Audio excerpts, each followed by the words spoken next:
ओम समर्थाय गुरवे मम भाग्य उज्ज्वलाय नमः। ओम समर्थाय गुरवे मम भाग्य उज्ज्वलाय नमः। ओम समर्थाय गुरवे मम भाग्य उज्ज्वलाय नमः। ओम समर्थाय गुरवे मम भाग्य उज्ज्वलाय नमः। ओम समर्थाय गुरवे मम भाग्य उज्ज्वलाय नमः। ओम समर्थाय गुरवे मम भाग्य उज्ज्वलाय नमः।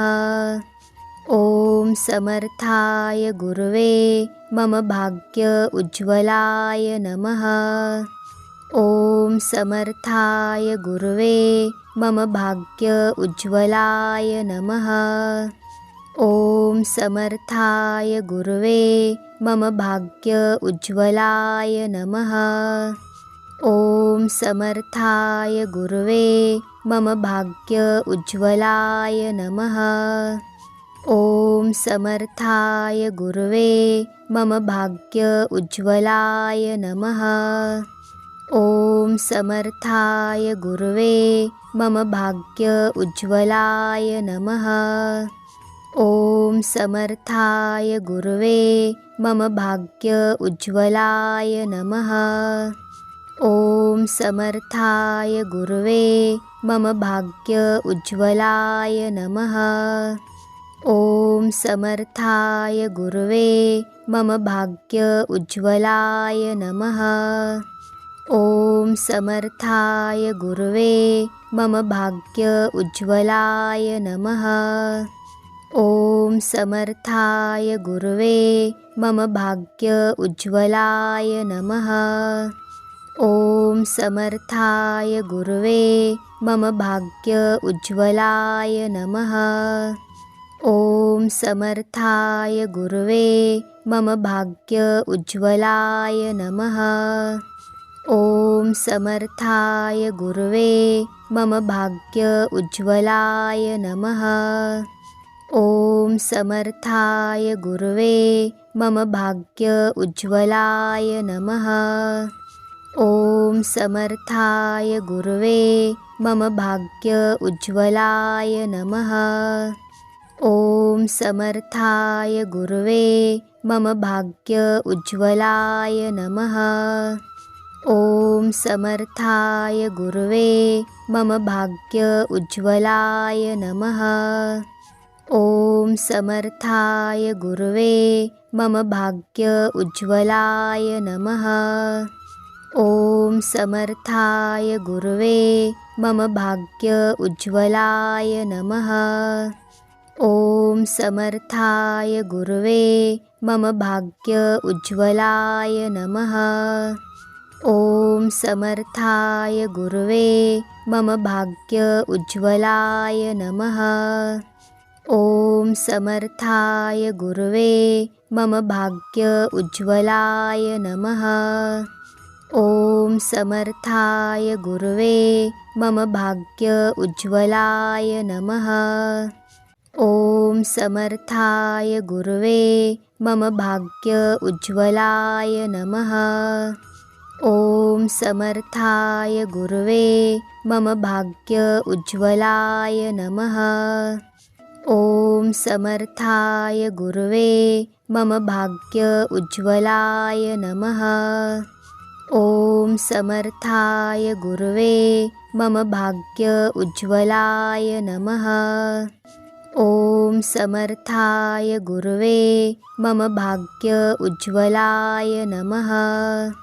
ओम समर्थाय गुरवे मम भाग्य उज्ज्वलाय नमः। ओम समर्थाय गुरवे मम भाग्य उज्ज्वलाय नमः। ओम समर्थाय गुरवे मम भाग्य उज्ज्वलाय नमः। ओम समर्थाय गुरवे मम भाग्य उज्ज्वलाय नमः। ओम समर्थाय गुरवे मम भाग्य उज्ज्वलाय नमः। ओम समर्थाय गुरवे मम भाग्य उज्ज्वलाय नमः।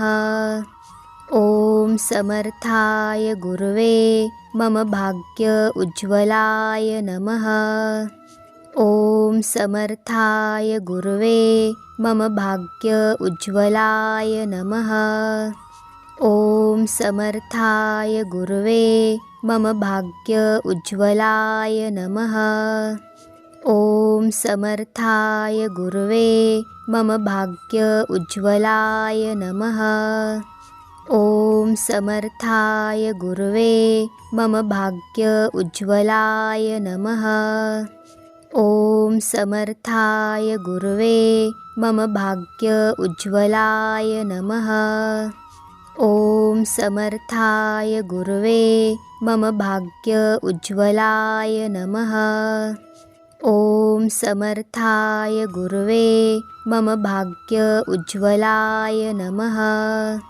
ओम समर्थाय गुरवे मम भाग्य उज्ज्वलाय नमः। ओम समर्थाय गुरवे मम भाग्य उज्ज्वलाय नमः। ओम समर्थाय गुरवे मम भाग्य उज्ज्वलाय नमः। ओम समर्थाय गुरवे मम भाग्य उज्ज्वलाय नमः। ओम समर्थाय गुरवे मम भाग्य उज्ज्वलाय नमः। ओम समर्थाय गुरवे मम भाग्य उज्ज्वलाय नमः। ओम समर्थाय गुरवे मम भाग्य उज्ज्वलाय नमः।